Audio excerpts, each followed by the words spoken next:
This news is very important for everyone. It is the most important. Listen carefully, watch carefully, and understand it. Because everyone goes to work to advance their lives. They work hard. But if you understand the rules, regulation, and laws, you will benefit. A major change has taken place for India's working population.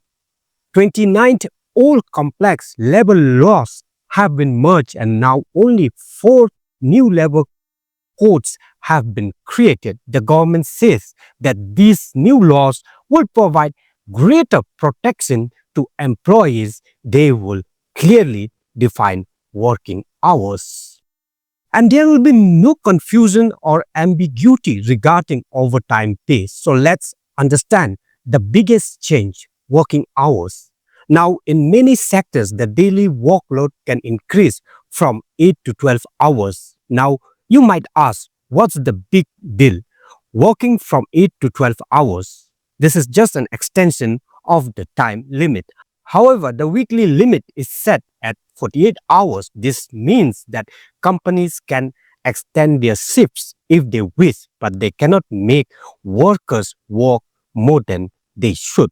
This means that for those who leave their homes for work, who are part of an organization and who work there, these hours have been fixed. And if they are charged more than that, we call overtime, they will be paid double their normal salary, and this has become mandatory.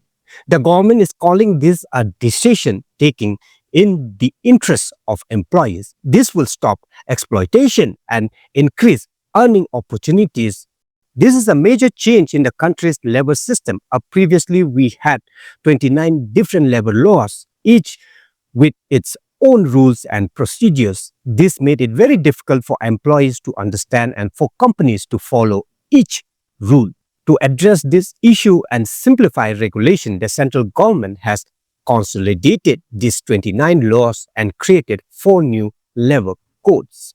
These 4 codes include the Wage Code, the Industrial Relations Code, the Social Security Code, and the Occupational Safety, Health and Working Condition Code.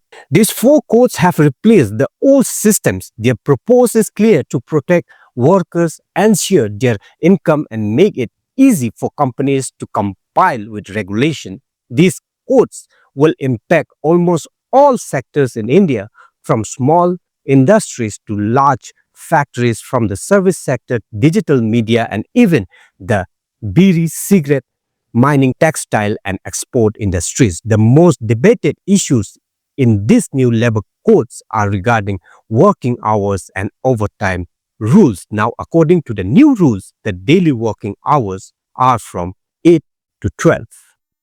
This can vary between hours. This means that if a company needs to extend its shift to meet its need, an employee can work up to 12 hours a day. However, the most important point is that even if the employee works 12 hours a day, the total workload for a week should not exceed 48 hours. This means that if 12 hours are worked on one day, fewer hours will be required on another day to achieve a total of 48 hours.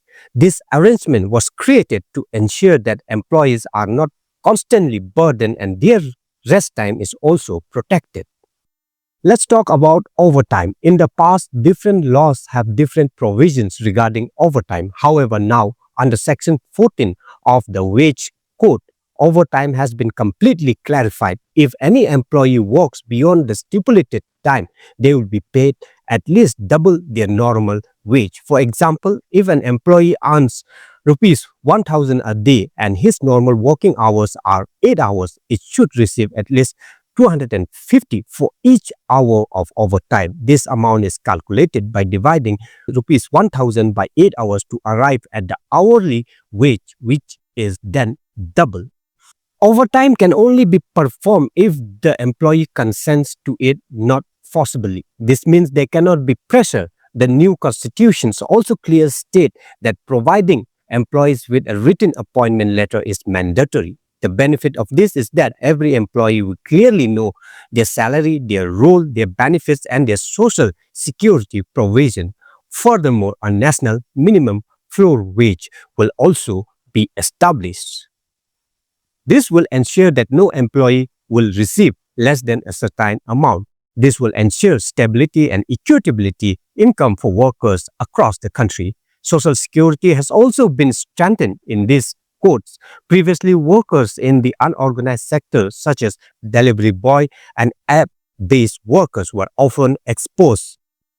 They lack pension, insurance, or PF benefits. However, new laws now include protection. Furthermore, a provision for free health checkups once a year has been made for employees over 40 years of age. A major change has now been made regarding women employees. Now, if they wish their safety is adequately protected, they can work in night shifts. This will expand employment opportunities for women and allow them to work in a variety of sectors where time constraint previously limited them.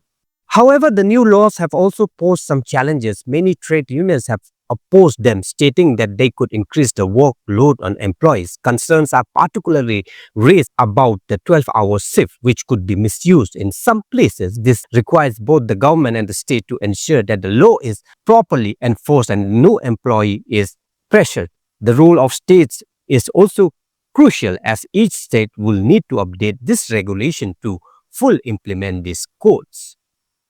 Overall, this represents a major reform of India's labor laws after decades. Its aim is to simplify the employment system, protect employees, and of course, provide industries with opportunities for growth. Changes in areas such as working hours, wages, overtime, appointment letters, and social security will have a profound impact on both workers and industries in the future. If implemented correctly, these changes could modernize India's working culture and make it more transparent. That's all for now, and thank you for watching us.